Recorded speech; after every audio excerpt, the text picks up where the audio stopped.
Dans peu de temps, l'Algérie va tracer une nouvelle colonne vertébrale à travers le Sahara, un axe routier gigantesque capable de transformer le commerce africain, d'ouvrir des portes stratégiques vers le Sahel et de redonner vie à des régions isolées depuis des décennies. Et ce n'est pas une projection, cet axe est déjà en construction.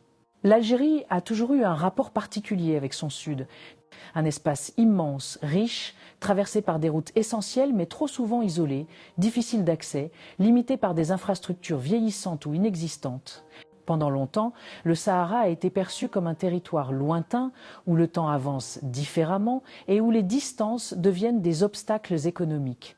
Pourtant, c'est justement là que le pays a décidé de lancer l'un de ses projets les plus structurants, une autoroute moderne, profonde, continue, capable de relier le nord productif au cœur stratégique du désert. Cette décision n'est pas le fruit du hasard. Le Sud n'est plus un arrière-pays abandonné, il devient un enjeu politique, économique et géostratégique. Les frontières avec le Mali, le Niger et la Mauritanie sont aujourd'hui des portes d'accès vers les marchés africains en pleine expansion. Les corridors transsahariens prennent de la valeur. Le Sahel, malgré son instabilité, attire les investissements autour de l'énergie, de l'agriculture, du commerce et de la logistique. Et plus le monde avance, plus l'Afrique devient une zone centrale des grands échanges du futur. L'Algérie veut être au milieu de cette dynamique, pas à l'écart. L'autoroute du Sud profond a donc été pensée comme une infrastructure de rupture. Elle ne sert pas à moderniser une route existante. Elle sert à créer un nouvel axe de circulation, un nouveau flux, un nouveau réseau capable de supporter ce que les anciennes pistes ne pouvaient pas absorber. Des tonnes de marchandises, des milliers de véhicules, des convois militaires, des camions logistiques, mais aussi la circulation civile qui relie les grandes villes du Nord au nouveau pôle du Sud. Le tracé est spectaculaire. Il relie le centre du pays à Tamanrasset, descend jusqu'à Ingedzam, ouvre le corridor vers le Niger. À l'ouest, il étend ses ramifications vers Tindouf et la frontière mauritanienne. À l'est, il connecte les zones sahariennes vers Ilizi et Djanet. Le but n'est pas simplement d'avoir une route, c'est de créer une colonne dorsale, un axe transnational qui redéfinit totalement la mobilité dans la région. Sur le terrain, la transformation est visible. Des sections entières sont déjà bitumées, les travaux de terrassement sont massifs, les ponts avancent, les équipes travaillent en continu. Les zones autrefois considérées comme trop éloignées deviennent accessibles en quelques heures seulement. Les distances se compressent, les temps de transport diminuent, les échanges se fluidifient. Mais ce projet va bien plus loin qu'une route saharienne. Il participe à une stratégie nationale, connecter les ports du Nord au marché du Sahel, donner au pays un rôle central dans les échanges continentaux, sécuriser les flux, dynamiser les zones frontalières et surtout positionner l'Algérie comme un acteur logistique incontournable à l'échelle africaine. La construction d'une autoroute dans le Sahara n'a rien d'un chantier classique. Ici, tout est différent. Les distances, les températures, les matériaux, la logistique, la sécurité, le rythme de travail. Ce projet est une démonstration de savoir-faire, d'endurance et de maîtrise technique. Derrière chaque kilomètre bitumé, il y a une mécanique gigantesque qui doit fonctionner sans interruption. La première contrainte, c'est le terrain. Le Sud profond n'est pas un désert uniforme. Il alterne dunes mouvantes, plateaux rocheux, vallées asséchées et zones extrêmement dures. Pour construire une autoroute fiable, il faut terrasser, stabiliser, compacter, drainer et s'assurer que le sol puisse résister pendant plusieurs décennies. Les ingénieurs algériens travaillent sur des fondations épaisses, des mélanges adaptés aux fortes chaleurs et des géotextiles capables de réduire l'impact des mouvements du sol. Chaque portion est calculée avec précision pour éviter les fissures rapides. Ensuite, il y a la question des températures. Le bitume classique ne tient pas sous 55 ou 60 degrés. Le projet utilise donc des enrobés spéciaux enrichis, testés pour résister aux chaleurs extrêmes et éviter l'affaissement. Les travaux se déroulent souvent la nuit, lorsque la chaleur descend à des niveaux acceptables pour les machines. Cette gestion thermique est au cœur du chantier. L'autre défi majeur, c'est l'approvisionnement. Transporter du ciment, de l'acier, du carburant, des machines ou même de l'eau dans ces zones isolées demande une organisation millimétrée. Des convois logistiques partent chaque jour depuis le nord pour alimenter les bases du sud. Des stations temporaires sont installées au milieu du désert pour stabiliser les opérations. Tout est centralisé, planifié, synchronisé.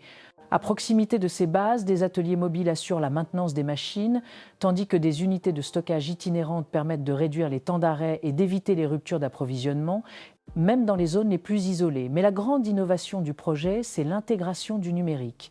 Des drones surveillent l'avancement, des capteurs analysent la qualité du sol, Des stations GPS permettent de tracer chaque segment avec une précision chirurgicale.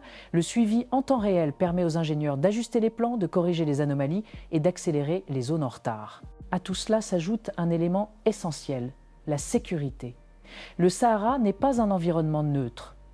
Les frontières sont sensibles. Les zones sont vastes. Les équipes doivent se déplacer en convoi sécurisé. La coordination avec les unités militaires est permanente. Cette collaboration entre l'armée, les ingénieurs et les entreprises est l'un des piliers qui permet au chantier de rester fluide, stable et protégé. Enfin, il y a l'impact local. Autour de cette autoroute, des centaines d'emplois sont créés, des commerces naissent, des stations-service se préparent, des zones d'activité sont planifiées. Chaque nouveau tronçon apporte de la circulation, donc des opportunités. Le désert, longtemps figé, entre progressivement dans un cycle économique. Ce que prépare l'Algérie avec cette autoroute dépasse largement la mobilité. Ce projet est un levier national, un instrument géopolitique, un accélérateur économique. Il redessine la place du pays dans la région et ouvre des perspectives qui, il y a quelques années encore, semblaient impossibles. Le premier impact, c'est l'intégration africaine. Avec cet axe, l'Algérie se connecte directement au Niger, à la Mauritanie et potentiellement au Mali.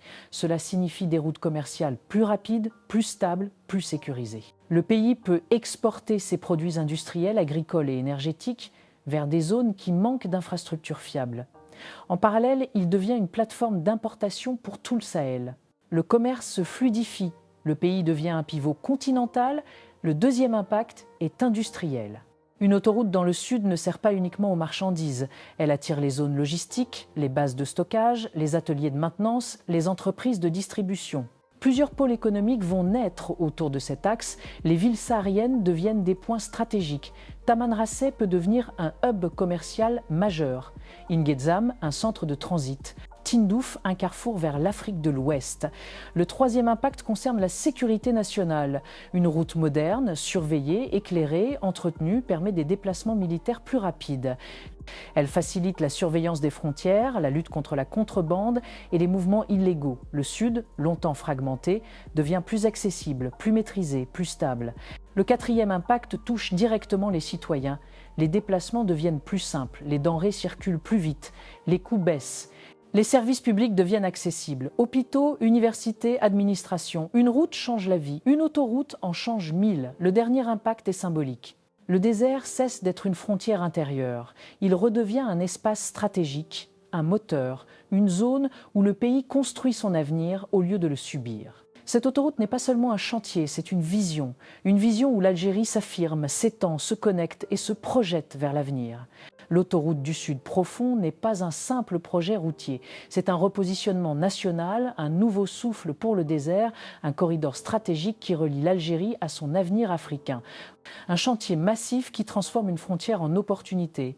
Si cette vision de l'Algérie du futur t'a parlé, like la vidéo, abonne-toi et laisse un commentaire pour nous dire de quel wilaya ou de quel village tu viens.